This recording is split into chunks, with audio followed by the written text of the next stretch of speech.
welcome to the ClayKids World channel. Today we are getting into the reason as to why Soroti has not developed like other cities. Look at Gulu City, look at Fort Portal, look at Ginger, look at Mbale, and all the rest. I want to give you guys a clear reason behind the late and slow development of Soroti City. But please, if you need the channel, please subscribe, like, comment. If you're an Teso, please drop a comment below and also tell me where you're watching this from.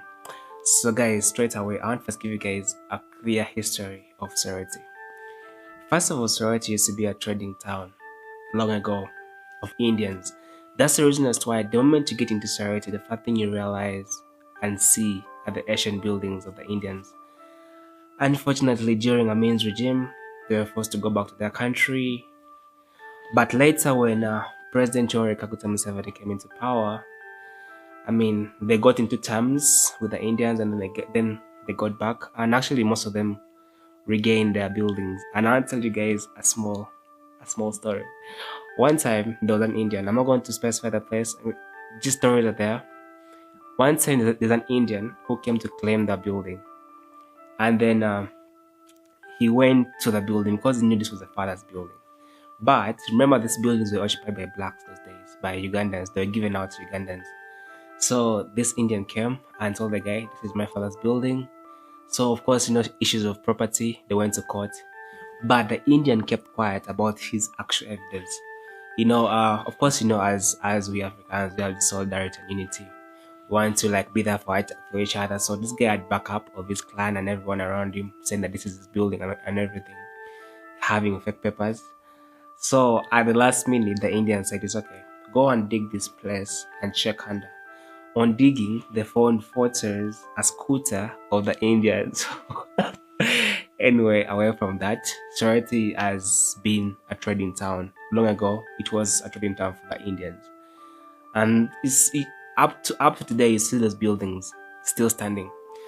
So away from that, I want to give you guys, first of all, the reason as to why the other cities are growing. You see, for a city to grow, it depends on how much money is in circulation in the city. And also, it also depends on what is the consumption power of the people living in the city. Are they high income earners? Are they able to purchase luxury? Are they able to afford high-end living? So when you look at other cities, look at Ginger. Ginger is a high-scale city of very many activities. Look at buggy jumping, look at rafting. There is a lot in Ginger, especially because of the source of the Nile being there. There is a lot that happens in Ginger. Ginger is a full tourism hub. And then I want you to look at Gulu. Gulu is strategically located next to a border. These guys have access to export demand. So these guys have a high demand and high competitive skill on agriculture products. So this motivates them to actually work harder because the demand is there. They're next to the border, they're next to Congo. So these are one of the things that I've made Gulu, Arua, those places to really grow. They're next to the borders, and of course, when you're next to the border, there's lots of money in circulation. The guys working URA and next to the borders know what I'm talking about. And then let's come back to Fort Portal. Fort Portal was crowned in 2022. I'm forgetting the year. It was crowned a tourism city.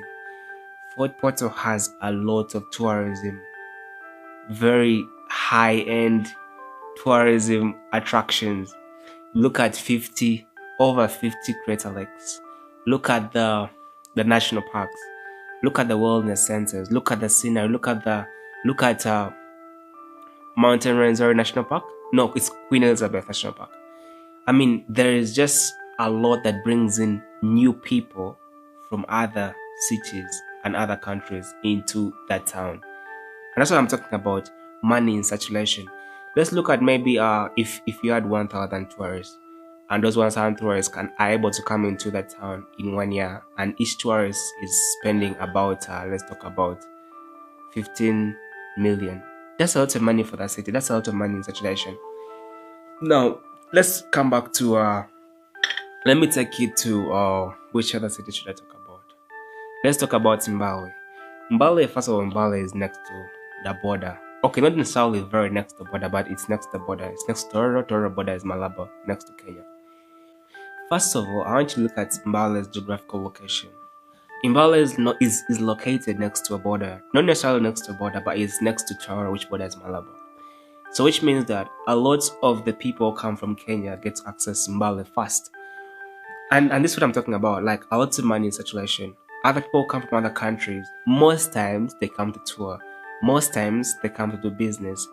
And many times they come to have a luxurious life, like spending life in hotels, going touring, checking out the mountain, especially Mountain Elgon, which is another thing I want to talk about. Mountain Elgon attracts thousands of people who come to hike and do all sorts of activities on the mountain, enjoying the beautiful sceneries, sunsets. These are the things I'm talking about. Like a lot of people coming into a town to spend money, and that is also money in circulation. So, money in circulation determines how fast a town will grow, and also it creates business opportunities because people see that there's a market. People see that there's demand for a particular service. And also it creates competition, which means that if there's competition, people are able to tighten up their games. Look at the hotels, look at the wellness centers, look at all those entertainment hubs around the cities. You're able to see that we are actually lagging behind because at the end of the day, these tourists have moved so many countries and are going to review your entertainment hubs and also the rest of the places, the hotels and everything.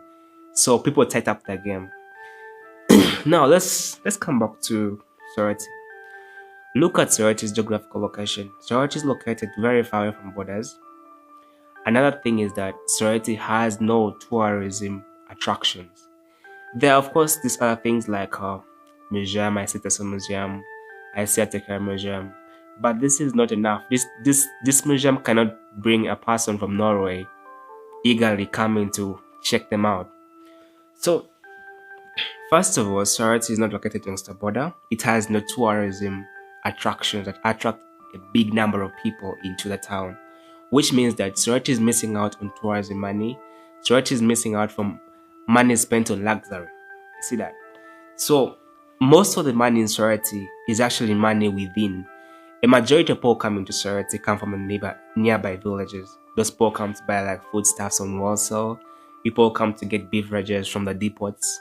People come to basically people around the villages. There's no much bigger population that comes in. The other population used to be NGO workers who used to work in Morato. They used to work in Morato. Then on weekends, they would spend time in Soroti because Soroti has better and cheaper hotels and accommodation facilities. But ever since there was problems with USAID and everything, it has been a very, very big disadvantage Soroti. So this is what I'm talking about. Like, there is no much money coming in from outside. The only money circulating is the same money from workers in the bank, workers in a few organizations like TEDO, URA, and these are very few workers to supplement the growth of a city. So the other thing I also want to talk about is that it's very disappointing.